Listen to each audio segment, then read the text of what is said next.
Go. I'm ready whenever you are. Go. I'm good? I'm good now? Hey, this is Jamie from Sleep for Sleepers, and you're watching the Cute Is What We Aim For interview. Yes, now.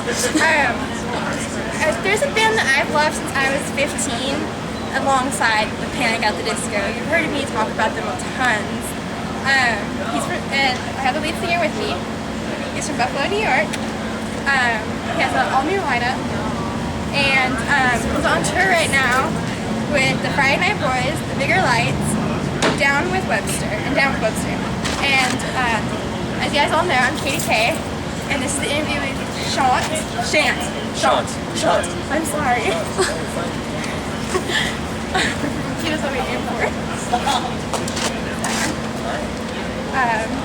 Introduce yourself, what you do in the band, and your favorite children's song.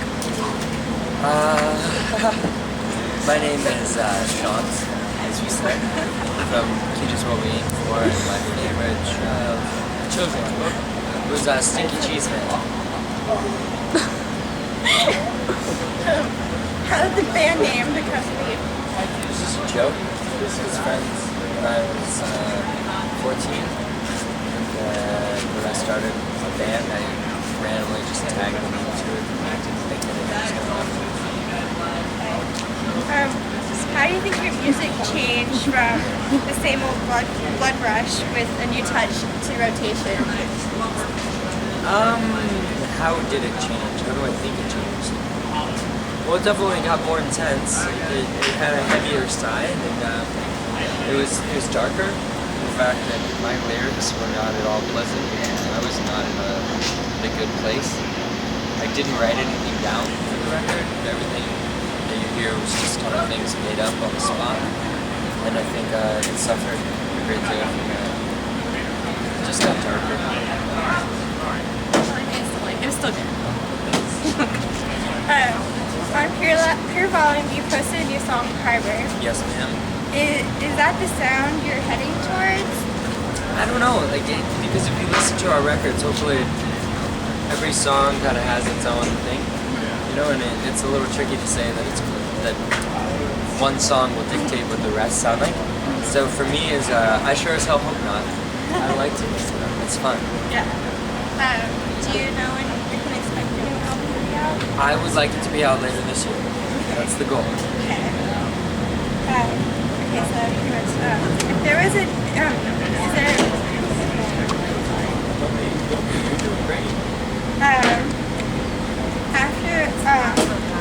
after all the band has been through, going and playing these small shows, as Cherry Bing and gradually going up into Q,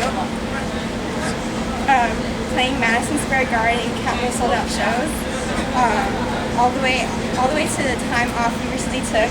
Now you're back and playing smaller venues and smaller crowds. Do you feel like you have to start over in a way to sort of gain back your fan base? Yeah, but more so, the best part about it is I'm able to meet this other person and I'm able to have a conversation with them. Had one switch ever. I guess here, every night I hear, I've been waiting to meet you for 4 years. To me, that's mad, because I've been right there so many times, countless times, and now it's my mission to meet every single person and have a conversation with them who they are. Because without them, I wouldn't be able to do anything.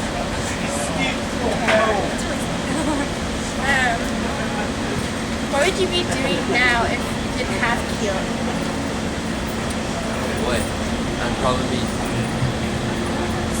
going to school, potentially, probably working on some sort of job, maybe doing things like that. I don't know. Writing? Who knows?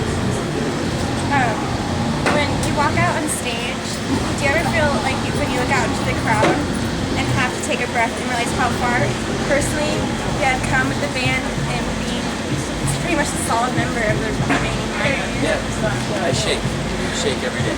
Yeah, it's a very, I keep saying it's a nerve-wracking experience, the best variety of nerves you can imagine.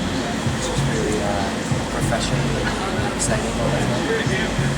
When I first met you, 1 to 7, you were like the nicest person, and then I heard from other people, you know, rumors going around, and people were saying rude stuff about you. How do you deal with that? Back then, I just drank. Took other substances. Now it's fun. So I think so many of the people that say these things never have a conversation with me. But it's fine. I mean, I've been guilty of it in the past, just believing in the hype and what people say. But I guess my whole thing is now, the proof is in the pudding. You don't know until you know. What is your favorite song to date that you ever wrote? Fourth Drink Instinct, I would say. Because now I get to take it as a piece of advice for myself. At 23. Considering I wrote it at 18. Weird. Favorite song to play live? Fourth Drink. Yeah, it's my jam. I really like that song. Yeah. Personal, one of my favorite, there's a class for this, was the song that described my life since the age of 15 and on. What inspired you to write the song? All the bullshit we got. It's everything. People knocking you down, not because that you're doing something wrong, because they're not willing to climb higher. Knocking you down so they can somehow step on top of you. It's all bullshit, weak and cowardly. I mean, people have ridiculed me my entire life. Somehow, unfortunately enough, I've still been able to do this. So it's gotta, something has to give, you know? Like, what the fuck? Like, why does everyone, sorry for my language, but why does everyone get to, like, bring people down and I guess win in a sense. That's what losers are about too, you know? Same premise. It just, fuck you. If I'm not hurting you, let me do what I'm gonna do and we'll coexist, you know? There's a lot of awesome to go around. She should have known from the start. Her heart was my favorite part. She should have known from the start. I told you. I'm better than the beach beneath her feet.